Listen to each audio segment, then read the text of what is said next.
If you are over 60 and you still check the toilet paper before you stand up, this is for you. And here is the first thing you need to hear. It is not from sitting too long. It is not from what you eat. It is your circulation. What you have been told for 30 years is wrong, and it is the reason nothing you have tried has worked. There are things happening in your day that no one around you sees. You cannot sit through a meal without shifting in your chair. You stand up halfway through dinner just to give yourself a minute. You have said no to the long drive, the card game, the grandkids recital, and made up a reason. You have not told your doctor because the idea of pointing at it in front of a stranger and the nurse is not something you are going to do. The little tube on the bathroom counter, the one you have bought again and again for years, helps for an hour and then forgets you. In the morning, when you sit down to go, it reminds you it never left. And every year you have blamed yourself for it. You sat too long. You strained. You did not eat right. So you accepted it. And while you accepted it, the real problem got worse underneath because the thing actually causing this gets worse with every year you ignore it. By 75, it can become something doctors cannot reverse. The cream on your bathroom counter exists because of one quiet business decision made a long time ago. Treat the swelling, never the cause, because a cause that gets fixed is a customer that does not come back. And a tube that wears off in an hour is a customer who comes back forever. That is not a theory. That is a shelf at every pharmacy in the country full of tubes that have not changed in 40 years. Tonight, with 4 things almost everyone already has in the house, you can sit in a warm bath for 10 minutes and feel them begin to soften and pull back. By tomorrow morning, the difference will surprise you. But before I give you the 4 things, you have to hear what is actually happening inside your body right now, tonight, while you are sitting there. Because the moment you understand it, you will be angry. Not at yourself, at how simple it always was, and how long no one told you. The story you have carried about this is the wrong one. Let me give you the real one. What you have is not a sitting problem, and it is not an eating problem. What you have is a circulation problem. The veins down there are not like the veins in your arm. They are quiet little rivers that depend on the muscles around them to push the blood back up toward the heart. When you are 30 and 40, those muscles squeeze hard and the rivers run clean. But somewhere after 50, those muscles start to soften. Inside those veins are small one-way doors called valves. They keep the blood from sliding backward. And after 50, those doors get tired too. The blood that should be moving upward begins to pool. Right now, tonight, while you are sitting in that chair, watching this, that pooling is what is pressing against the inside of your skin, in the place you do not want to think about. It is not a thing that happened. It is a thing that is happening. Think of it like an old garden hose laying in the grass on a hot day. When the water is running, the hose stays straight and firm. But when the water slows down and sits, the hose starts to swell out in the places where the pressure has nowhere to go. That is what is happening inside your body. The blood is not moving the way it used to. It pools. It pushes outward. And the walls of those tired little veins begin to balloon out into the shape you know too well. And there is one specific thing happening inside that swollen vein wall that the creams cannot touch, no matter how much you rub them in. I am going to show you what it is in a moment. This is why the cream never works. The cream is sitting on the outside of a hose that is swelling from the inside. You can rub anything you want on the outside.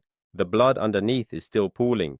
The vein wall is still pushing out. You are treating the bruise while the cause goes untouched. And here is the part that will sting a little. Your doctor knows this. The cream company knows this. The reason you have never been told is something I will get to before this video is over. And this is also why nothing your doctor told you ever held. Eating more fiber does not fix a sluggish vein. Drinking more water does not wake up a tired valve. Sitting less is good for you, but it does not reach down to the small rivers that have already slowed. None of those things were aimed at the real cause.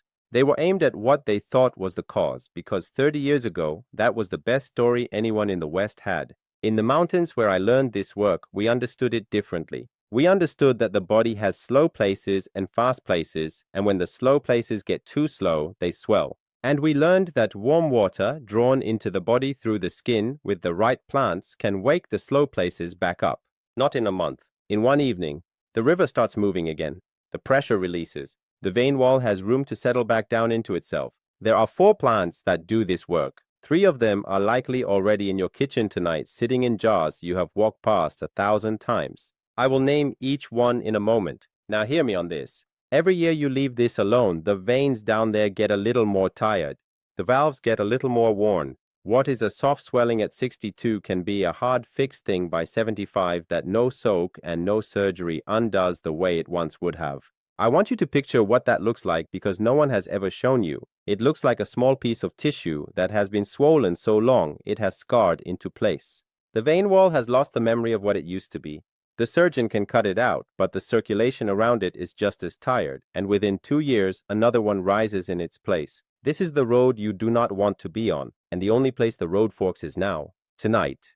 And the reason I know all of this is not from a book. It is from the people who have sat across from me for 50 years asking me what I gave the person before them. Let me tell you about one of them. Her name was Margaret. She was 68, a retired school teacher from Cleveland, and she came to me on a Tuesday afternoon in October. She had been a kindergarten teacher for 31 years, the kind who knew every child's name on the second day. She still wore her hair the way she did when she was teaching, pulled back simple, and she had a way of folding her hands in her lap that told me she had been doing it her whole life. She sat down across from me, and she did not say what was wrong for almost 10 minutes. When she did, she said it the way someone says a thing they have not said out loud to anyone. She had been living with this for 9 years. She had tried 4 different creams. She had eaten more fiber until she could not stand the taste of it. Her doctor had offered her a procedure twice, and she had said no both times because she was afraid. What she missed most, she told me, was reading to her grandchildren on the floor. She had stopped sitting on the floor 4 years ago. She read to them from the couch now, and the youngest one had asked her why she did not come down anymore, and she had not known what to tell him. I gave her the soak. I told her to do it for 10 minutes every night for 7 nights. She called me on the 5th day, not the 7th. She said the swelling had gone down by half on the 2nd night. By the 5th, she could sit through a full dinner without thinking about it. The next time I saw her, she told me she had read on the floor that weekend. The youngest one had climbed into her lap halfway through the book and stayed there until the end. And she told me, sitting there on the floor with him asleep against her shoulder, that she could not believe the answer had been sitting in her bathroom cabinet the whole time. That is what I am about to give you. The same 4 things. The same 10 minutes. Here is what you will need. A bathtub, drawn with warm water deep enough to sit in comfortably, the kind of warm you would draw for a long bath on a cold night, not hot enough to sting. About 4 inches of water is enough if you do not want to fill the whole tub, because what matters is that the lower half of your body is fully covered. Then 4 things to add to the water. The first is 1 cup of Epsom salt. Plain Epsom salt, the kind that costs almost nothing at any pharmacy. In our tradition, we call salt the opener. It draws the swelling out through the skin the way a poultice draws a splinter. It pulls the extra fluid out of the tissue and lets the vein walls breathe. If you can only ever afford one of these 4 things, this is the one to have. The second is 1/2 cup of witch hazel. Witch hazel is the great quieter of inflamed veins. The native peoples of the American Northeast were using it for this exact problem hundreds of years before the first European doctor ever wrote it down. It tightens the vein walls from the outside in, the way a cool cloth tightens skin. You will find it on the same pharmacy shelf as the rubbing alcohol for $2 or $3. The third is a small handful of dried rosemary, or 3 or 4 fresh sprigs if you grow it in the kitchen window. Rosemary is the mover.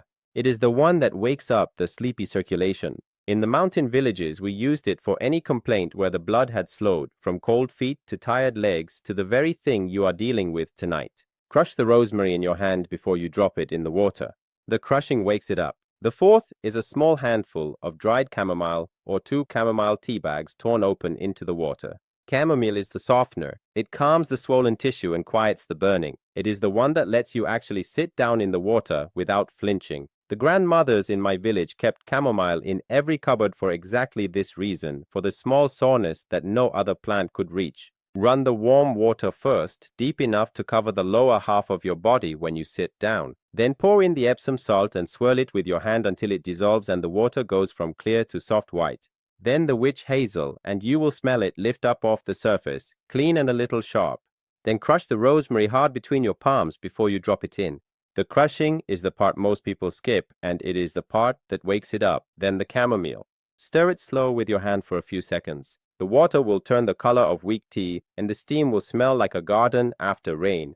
This is the moment everything starts. Sit in it for 10 minutes. Not 5, not 15, 10. Long enough for the salt and the witch hazel to draw the swelling down.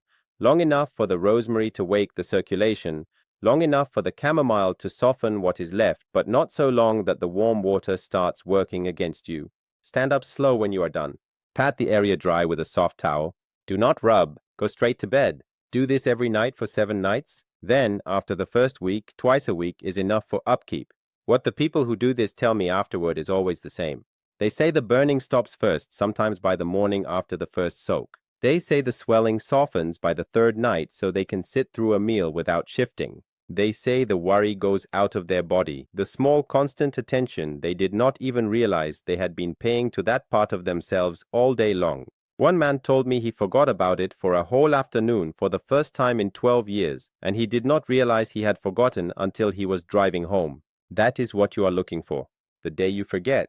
Now, what I just gave you will quiet this in days. The swelling will come down. The burning will stop. You will sit through dinner. For many people, that is the whole answer, and if that is you, you have what you need. But there is something I have to tell you before you go run the bath. Because the people who only do the soak come back to me 6 months later. And the people who do this one other thing, the thing I am about to tell you, do not. I want you to be in the second group. What I have noticed over 50 years of watching bodies is that the circulation we just talked about does not slow down on its own. Something slows it down. And in nearly everyone who comes to me with this, the same thing is slowing it down underneath. The blood down there has gotten thick and sluggish, and it has gotten that way because the body is quietly inflamed from the inside. Not the kind of inflammation you can see, the kind that lives in the walls of every small vein, making them stiff, making the blood move slow, making the pooling worse year after year. The swelling you see is the surface. The slow circulation is the middle, and underneath both of them is a quiet inflammation that has been sitting in the body for a long time. And what I have learned from teachers who learned it from theirs is that this kind of inflammation is fed every day from one place, the gut. When the gut is not balanced, it sends little signals of irritation out into the bloodstream all day long. Those signals reach the smallest, slowest veins in the body first, which is exactly the veins we have been talking about tonight. The gut needs 3 things to settle that irritation. It needs the good living bacteria that keep the lining calm. It needs the fiber those bacteria eat, and it needs the healing compounds those bacteria make once they have been fed. When the gut gets those 3 things, the inflammation quiets. When the inflammation quiets, the circulation opens. And when the circulation opens, the swelling you have been fighting for years stops coming back the way it has been. There is one simple drink in our tradition that gives the gut all 3 of those things at once. It has been around for as long as anyone in my family can remember. We call it kombucha. The people I see who do the soaks and drink this every day are the ones whose hemorrhoids do not come back. Not for a week. Not at all. I make my own kombucha at home because I have the time and the knowledge.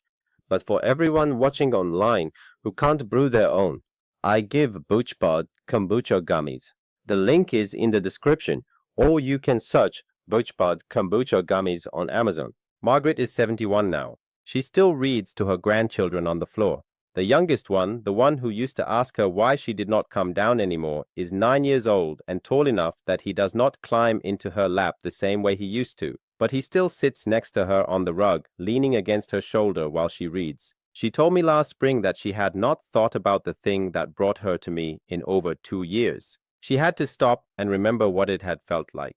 The same road is open to you. Tonight, with 4 things that cost almost nothing, you can begin. And every night that you sit in that warm water, you are giving the body back something it has been quietly asking for. And hear me on this last thing, because most people get it wrong. The body at 70 and 75 and 80 has not given up on you. I have seen women begin this work at 83 and write me 11 days later to tell me they sat through a 4-hour funeral without standing up once. I have seen a man who had carried this for 31 years tell me on the 6th night that he had cried in the bathtub because he had forgotten what it was like to not feel it. The small rivers are still there. The valves still remember how to close. You have not missed your chance. You are right on time. You are exactly on time. If this helped you tonight, subscribe to the channel so I can find you again when I have the next one ready. Share it with someone you love who has been quietly carrying this same thing. And leave me a comment and tell me you are going to try the soak tonight. I read every single comment on this channel. Until next time.